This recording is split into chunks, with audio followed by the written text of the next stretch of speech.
So for this one, we're going to create multi-step equations.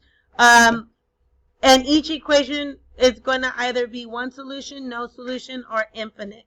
First thing you want to do is combine like terms so you know what you're dealing with to create the desired type of solution.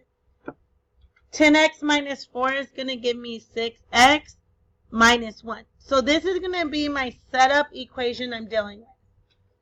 For one solution, I need to think of a number that is divisible by 6 because the inverse is division. But you are going to add 1 to it because the inverse of negative 1 is positive 1.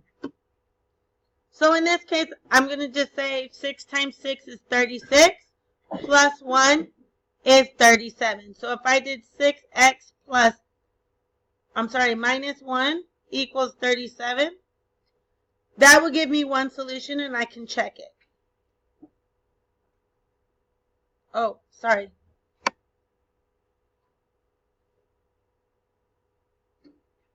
It's got to be 34 because I'm going to add 1. The inverse is going to be, it's going to be 35 because I'm going to add 1 and it's going to give me 36.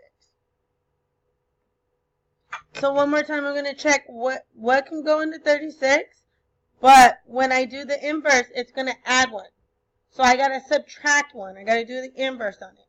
So if I add 1 to both sides, I'm going to get 6x equals 36. Now when I divide, I'm going to get the desired solution I'm looking for, which is one solution. So here I'm going to write the whole equation just to show.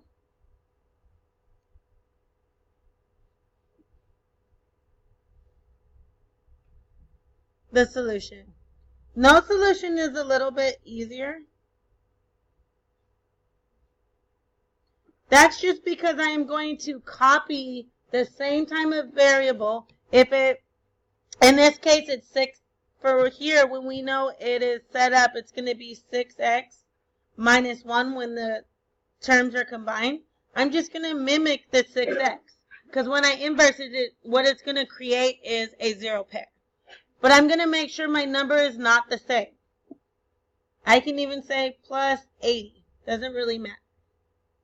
So in this case, I'm going to write the original equation before combining like terms.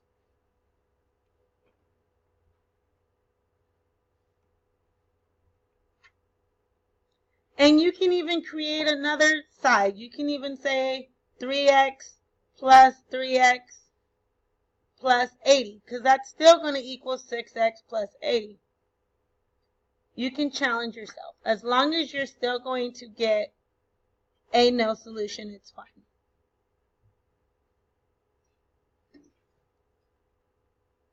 And those will cross out, and I'll get negative 1 equals 8. And of course, it's no solution.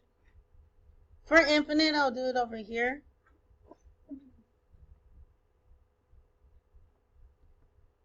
One thing you can do is you can mimic the solution because they'll be equal to each other. But if you want to challenge yourself, you can do distributive property.